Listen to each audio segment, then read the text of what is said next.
You're listening to the One Man Show Network.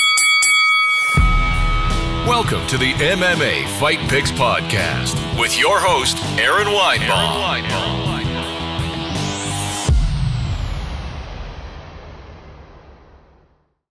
Hey kids, welcome to the MMA Fight Picks Podcast. I'm your host, Aaron Weinbaum, and we are going to pick some fights today with David McGrath. He's returning to help me pick UFC London, Saturday, March 16th, the O2 Arena. Super excited. There's a lot of good fights on this, and I also need to give a shout out to the MMA Torch as well. For now, the podcast will be showing up on their live podcasting page, and maybe some more writing later. I haven't done that in a while, so special thanks to Dave McGrath and Mike Hisco. And for those of you just listening to me for the first time on MMA Torch, you can find more about me on AaronSaysWhat.com.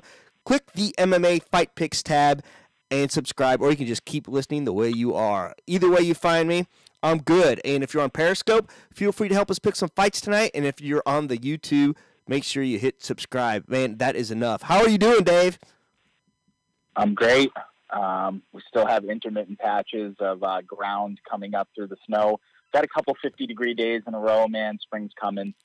My spirits are high. I'm ready to make some really terrible MMA picks. Oh, yeah.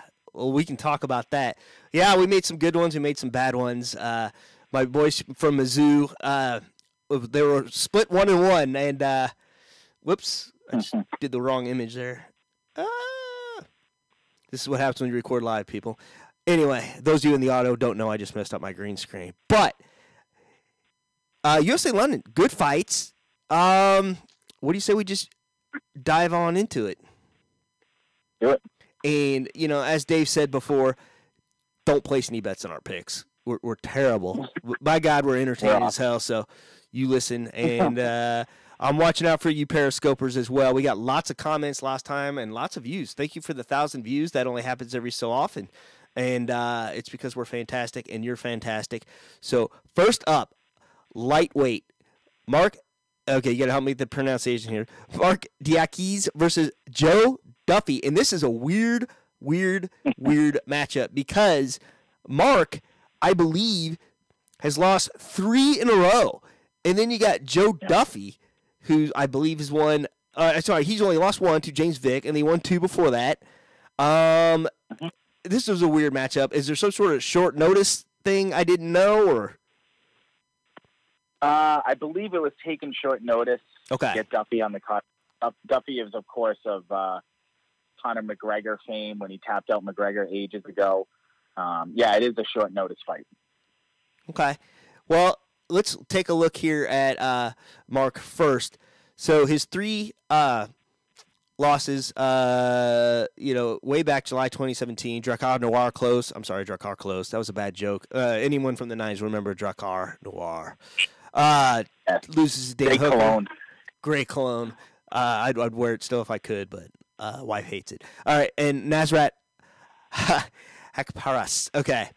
Then you got Joe Duffy. Okay, this guy's been fighting killers. Lost to James Vick. Anyone could lose to James Vick on any given day. Beats Reza Madali. Beats Mitch Clark, who was no joke at the time. I think he retired Mitch Clark, actually. Loses to Dustin Poirier, that was a Fight Pass war. I believe that was on Fight. No, it was UFC 195. But, 195. But that fight was on Fight Pass. I remember watching that, and that thing went all the way to the end. And they both look gross after that. So, with all that, we could go way back to 2015 because let's face it, I guess Joe Duffy hasn't been all that active. So, I don't know. Who you got, man? I got Duffy. I love the way Duffy fights. Yeah. I'm not going to pretend, even as deep as I am into MMA and my vast hard drive of obscure fighters, to know a lot about Mike Keese, other than he's got a great red mohawk. I don't know a lot about the guy. Joe Duffy is a good fighter. Joe Duffy's not very active. We all remember when he tapped Conor McGregor out. He's a good submission artist. He's a legit player. I wish he was more active. He's getting a little bit up there in age, but I do expect him to win in London. I'm sure he'll have a lot of hometown fans behind him, being close to Ireland, where Joe's from. I expect Duffy to win and win easily. From everything I've seen, I watched 2 Mike Keese fights in the lead up to our podcast today. I'm not overly impressed with him, and I'm always impressed with Joe Duffy. Yeah, there's no way we're going to disagree on this. Strangely enough, though, Mark does have a win over Frankie Perez, and but that was way the heck back in 2016. Other than that, not that impressive. I got to go Joe Duffy as well. And I like Joe Duffy. I hope he gets a little momentum out of this deal, you know? Yeah, I mean, listen, Conor McGregor has said before he'd like to avenge that loss. He just wants Joe to climb up the rankings. 155 is not the division to lag behind in. It's the most stacked division in the history of the UFC. So, yeah, I'd like to see Joe climb up the rankings. Had 19 pro fights. He's 16-3. Listen, it's nothing to sneeze at. No, not at all. Next up, Arnold Allen and Jordan Rinaldi. Arnold Allen, tell me this is not a trip. He was born in 94. That seems like that was yesterday for me. I think I'm a little older than you, but god dang. That's messed up. But he's only lost one time way back June 2014. Hasn't really fought many big names his last 3 wins. Mads Burnell, Makwan Arkamani, Spider-Man, yeah. Makwan, he's no joke either. I haven't seen him in a while. And then Yatsin Metsa. All right. Oh, man. Why don't they do the tongue twisters on the names? I'll never know. But Jordan, I mean, he beat Jason Knight. Jason Knight's no joke. I always say that. Loses to Gregor Gillespie. I think everybody loses to Gregor Gillespie right now. I think that is the most interesting fight for Khabib. Probably. Sorry, Al. I don't know. He loses to Abel Trujillo, sorry. So it looks like he loses against the real top tier. And Arnold really hasn't been in that top tier. So what are you thinking? I actually think that Arnold is another fighter much like Duffy. If he got some more fights and he just fought top guys, maybe we would know more about him in a deep featherweight division. Guys like him are at the very bottom tier of a very deep division that people don't know a lot about. I love Arnold Allen in this fight. I think a lot of people hopefully will watch this and take notice of the good young featherweights out there like this guy. I expect Arnold Allen to win. I'm not going to expound on Arnold Allen's career because I don't want to put your listeners and viewers to sleep. But he's an interesting fighter to watch, and I expect him to win on Saturday. 24 years old. That's insane. And is this fight taking place at 145 or 155? I think I said it was. No, this fight is taking place at 145. Okay. Featherweight. Okay. So this will be interesting. Because Arnold Allen is a 145er. Yeah, because Jordan's not. Jordan is fought at a lot of different weight classes. Okay. Well, I hate recording this on Wednesdays sometimes because we never know what's going to happen in the weigh-in. So we'll see, man. We'll see what happens. I hope they all make the wall. All right, this one I'm super excited for. Probably more excited than the main event. I like Volkan Oezdemir, and I love Dominic Reyes. This guy, so do I. I don't understand why he's in the conversation, not in the conversation as much. I know. As much as Anthony Smith was, as much as Santos is. Crazy. He's a killer. Dominic Reyes is, outside of Johnny Walker and Thiago Santos, he's the most interesting matchup right now for John Jones. Yeah. 10-0, 29 years old, 76-inch reach. The guy's huge. 77-inch reach. So his measurables are very comparable to John Jones. Yeah. Big guy, 205 pounds, obviously. Dominic Reyes has ripped through the UFC since coming in. Yep. Volkan Oezdemir, of course, is an old vet. Yeah. He's lost some fights. He's won. He's beaten Minka. Volkan surprises me often. I perennially sleep on Volkan. Mm-hmm. But you see young fighters lose to cagey veterans early in their career. Even though Volkan is 29, much like Dominic, he's had 18 fights. He's had a lot of fights. He's got a lot of mileage on his body. Dominic Reyes has a chance to really make a statement by knocking out Volkan and then calling out John Jones, maybe Thiago Santos. Maybe he calls out, Alexander Gustafsson, Anthony Smith. Maybe he calls out Johnny Walker. Wouldn't we love to see Dominic Reyes and Johnny Walker? Yeah, I would love it. I love Johnny Walker. I'm not totally sold on him yet. I want to see him fight someone in the top 3. I wish that the Gustafsson fight was going to happen, but I think Gustafsson's got something else lined up now. He's going to fight Lionheart Smith. It looks like they're going to do it in June. Stockholm. Right. And then the other thing is, too, who else just got a big fight? Luke Rockhold and Corey Anderson may be happening.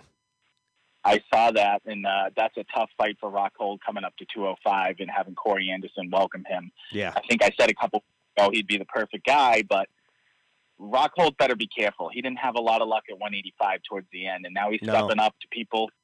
The 205 division is, again, guys like Dominic Reyes at the lower half who are 10-0, much like featherweight. It's a deep division. It's a deeper division than people think. Well, he's hoping to, he's hoping he's going to have the luck of Anthony Smith and Thiago Santos and, who moved up as well. We'll see. I don't know. I'm tired of guessing what happens when these guys move up in weight, because sometimes I'm really right and sometimes I'm really wrong.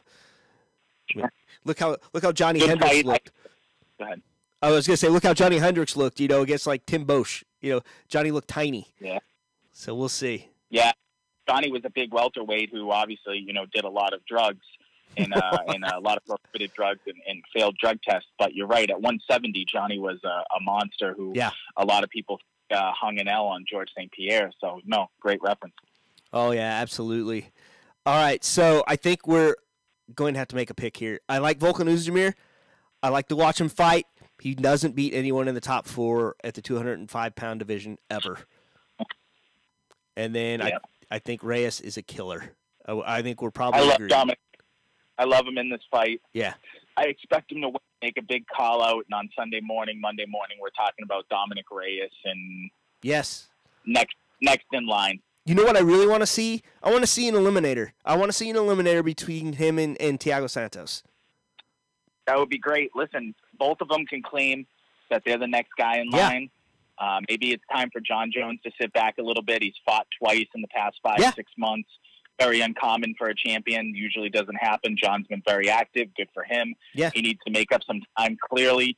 So you're right. Maybe we do need to have an eliminator, a main event somewhere over the summer on ESPN between Reyes and Thiago Santos. I'm all in on that.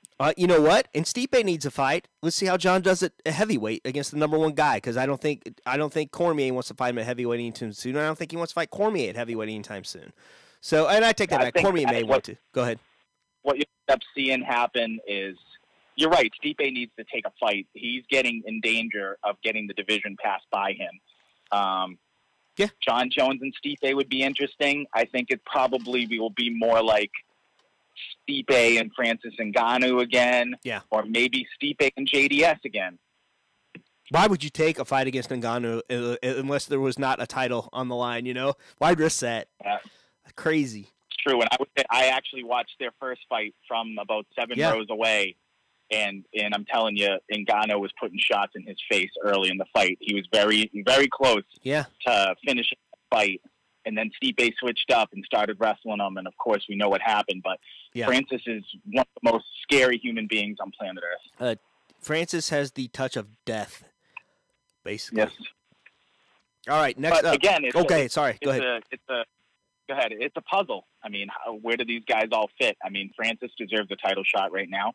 We know Michael Bisping said this morning, and I'm sure we'll get to it later, that he was talking to Sean Shelby and Mick Maynard, and he said Brock Lesnar is next. So now Brock Lesnar is going to leapfrog everybody and get a title. It just doesn't make sense. But go ahead.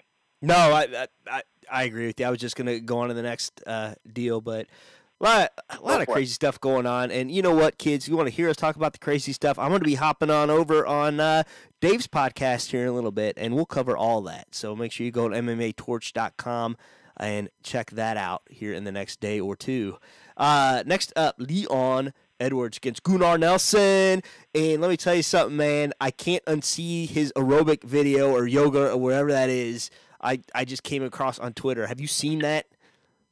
I saw it many times. It actually endeared me to Gunnar. Number one, I will always love Gunnar Nelson because he has the same name as his 5-year-old son. I will always root for Gunnar. I love him in this fight, although people sleep on Leon Edwards. I've been a fan of his career. In no way, shape, or form am I trying to undersell a guy who's had a very good career at welterweight. I think Gunnar is making another run, though. Got hurt, was gone for a while. That aerobic video and meet to him. I found that to be so funny, and I love his fight style. I love the way he acts. I love his whole deal. I'm a Gunnar Nelson guy. Yeah, it was hilarious. I can't, like I said, though, I can't unsee it. But it was amazing. Clearly, you know what? He's doing some alternative stuff, and if it's keeping him healthy, more power to him. Leon Edwards, he last beat Donald Cerrone, who never really belonged at 170. He's probably a 155 or 165 pounder. Yep. Unfortunately, there is no 165 pound. He's got a win over Peter Sabata, Brian Barberina. I like Brian Barberina. I think he's underrated. Vincent Luque. I mean, he hasn't lost since Usman. I mean, we all know Usman. But then that was way back in December. So Leon ain't no joke. And then you got Gunnar. I think he was fighting hurt a lot. He really put on Alex Oliveira. I thought Alex was going to win that. Just, I don't know why. I don't know why I picked him. I should have never picked him. He loses to Santiago Ponzinibbio. That guy's no joke. Anyone can get knocked out by him on any given day. But he's got some good wins, too. Alan Jabane, Albert Tumanov. I would like to see Gunnar win this and call out Damian Maia for a rematch. I don't want to see Damian Maia and Diego Sanchez ever. Well, I think you notice a lot with Gunnar, too, now is that he's changed over to he's now in SBG Ireland. Yeah. When you watch him fight, he's sort of got that style that's deep-rooted in karate, much like, you put him and Conor McGregor next to each other, their fight styles look a lot alike. You watch Gunnar, and it's like, wow, it's that sidestep, deep-rooted karate style, very quick hands, quick feet, submission artist. You saw what he did to Alex Oliveira. Like you said, Alex Oliveira is a killer. He is. That's not a bad pick. That's not a bad pick, picking Alex Oliveira. And that fight was stopped because his head literally exploded with blood, and it was one of the nastiest scenes you'll ever see in an MMA fight. So that was bad. Gunnar Nelson's no joke. He's just got to stay healthy, man. Yeah, he does. And, maybe it's the hot yoga that's going to do it for him. I like Gunnar. I think I'm going to go with Leon Edwards on this deal. I know, it's just a feeling I have. And if Gunnar wins this, I'm never going to pick against him again. We'll see. Interesting. All right. This fight, I have a feeling we'll agree on this one as well. Darren Till against Georgia Masvidal. Man, Darren Till is a killer, except for when he fights Tyron, I guess. And he could have took it to Tyron. It could have been quick and easy, but Tyron got him first. Against Georgia Masvidal. Man, Darren Till. Sorry about that, Aaron. Go ahead. Oh, you fed back on me there. That was you. Okay. I was getting nervous. I was about ready. I was updating my Twitter, and I fell on you. Got it. Help watching. Go ahead. Get off that Twitter. We got some feedback. All right. Goatmouth Gordy here is commenting on your jokes. He thinks you're a funny guy. Oh, here he goes. He keeps going. George A. will work them. All right. We'll see. Okay. We'll see, because I got a different theory on that deal. He really only ever lost to Tyron Woodley. I don't think he beat Stephen Thompson, but it will show on the win-loss record that he did. And you got Masvidal, same deal. I don't think he belongs at welterweight. I don't think he belongs at lightweight, but here you are. And he's fighting these bigger guys. And we see what happens when he fights the top tier, Stephen Thompson, Damian Maia. He got decision. But like I said, that he fought him ugly. He fought them both ugly. Maia was just a little too much for him. Beats Donald Cerrone, which really surprised me. But again, that was like two lightweights who didn't cut weight. Beats Jake Ellenberger. Beats Ross Pearson back when he was a lightweight. Loses to Ali Quinta at lightweight. And that's pretty common because I was the greatest ever. Man, I don't know. What are you thinking, bud? I'm going to disagree with you on so many points there. Darren Till is on a 2-fight losing streak. The last fight he did was he beat up Donald Cerrone. Let's be real about one thing with Darren Till's career. Number one, he's a 205er fighting at 170. He's an absolutely massive human being. Just go back and look at UFC Fight Night London against Cerrone. It was like a man versus a child, and the difference in size. And then he lost to Wonderboy Thompson. If that fight is anywhere other than London, he loses that fight. Go back and watch that fight, Aaron. Yeah. I told you I thought he lost that. It's just going to show up as a win for him, no matter what, when we look back in history. I agree with you. I think he lost that fight as well. I mean, he was just completely outstruck, outclassed. his ground game is zero. Not to quote Khabib, but it's true. Obviously, Tyron Woodley completely outclassed him on the ground, and it was an easy darts choke that any jiu-jitsu white belt could see from a mile away. He was a little tentative against Tyron, too. It just didn't seem like he wanted to move forward and land the shot in fear of that right hand. Right. On the other hand, Jorge Masvidal is a cardio monster. He's a very good wrestler. He's a decent striker. I like the game-bred fighter, man. I like him. I like him a lot. I think Darren's too big, too strong, too long. If he makes weight, I think it's going to be a little too much for Masvidal, but I hope I'm wrong. Really? I'm rooting for him. And if he doesn't make weight, I withdraw my pick. I don't even care what happens. He needs to make weight. True. He needs to make weight, and hopefully he's doing something different now. Obviously, he didn't make weight against Wonder Boy. No. He did make weight with Tyron Woodley I think it affected in a him. championship fight. And if he doesn't make weight, you're right. It's somebody needs to force him to fight at least 185. I know he's mentioned before he's scared of Yoel Romero. Yeah. He's literally come out and said that. Or fight at 205, because really 185ers walk around at 205, 200. That's the place for Darren Till, in my opinion, is the light heavyweight division. But his game is just so. I'm trying to look for the word. Rudimentary. Darren Till, I think he's very incomplete. Yeah, rudimentary is my call on that deal. Yep, he's got the raw skills. He's Mm-hmm. a very good interview. You listen to the guy, you want to root for him. Yeah, you absolutely want to root for him. The place is going to be so hot for him in London. it is. It was the last time. I just think that Masvidal, even when his fight versus Nick Diaz was booked, I was like, wow, that's a very tough fight for Nick to come back on. People sleep on Masvidal. I expect him to beat Darren Till, and I wouldn't even be surprised if he finished him. Wow, that is bold. Goat Mouth Gordy says Masvidal with the knockout in the second. All right, buddy. Thanks for playing. All right, Gordy.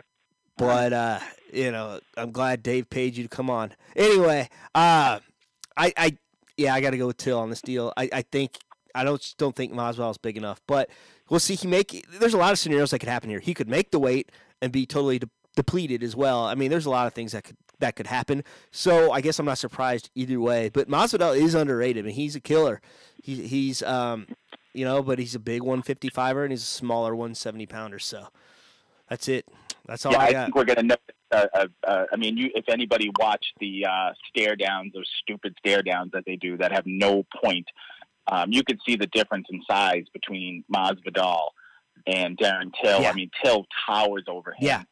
So, yeah, I think we'll notice a big difference in size. Till's going to have the home crowd, so if it goes to decision, I'm not going to be No. I wouldn't be betting my last penny on Jorge Masvidal, regardless of how the fight went down, because we saw that with Wonder Boy, where to me, it was a very simple decision win for Wonder Boy, and it went against Till. So, if I'm Jorge, I'm thinking I got to finish this guy. All right, man. I think we have done it. Before we get off here, where can we find you? MMA. Go ahead. Who is your daddy and what does he do? Sorry, go ahead. No problem. Little hiatus from the MMAtorch.com, but I'm back in full swing. Beautiful. Most interesting podcast in the world is I've been on hiatus this month from it, but I'm back hard this month on iHeartRadio and Spreaker, Podglomerate. I stopped all my content in anticipation for the move, so a lot of cool interviews coming, a lot of good stories coming out. I've dived headfirst right back into MMA, my writing, my podcasting. Wife's having a baby, so I had to kind of back up a little bit, make sure she was taken care of, and she was getting the proper amount of attention. I'm sure all men out there will understand, but love the sport. Couldn't help but be back to talk about it as much as I possibly can. So MMAtorch.com, at Irish MMA 84. Come at me, no problem. I'm the biggest Twitter troll on the planet. I'll get back to you. Hang on now. Hold my beer. Man, how you liking Spreaker, by the way? Nothing has been posted quite yet. Yeah. Oh, gotcha. Drop on Saturday. On Saturday is my first drop. I'll tell you, not to get too nerdy, but the interface, the user friendliness is very nice. And I know the MMA Torch uses Spreaker for all of their podcasting, even on the PW Torch and all their other websites. So they must be doing something right. Well, I'll tell you what, and the good thing with Spreaker is you can do multiple shows. You know, I'm not biased because they're a sponsor or anything, but for under $6 a month, you can store up to 100 hours of media. You get 45 minutes of live streaming per session. Go to YouTube, Spotify, iHeart, iTunes. Real easy to do. So go to AaronSaysWhat.com, click on the podcast hosting, obviously. And I appreciate you giving them a try as well, David. And guess what? You can catch us on the flip side over at MMA Torch because we're about to get busy. That's all I got. And until next time, shalom. Please remember to support the podcast by visiting the affiliate links on AaronSaysWhat.com. Are you looking for a permanent home for your podcast? Well, Spreaker can do it all. Spreaker will give you your own RSS feed that you can submit to other platforms, including iTunes.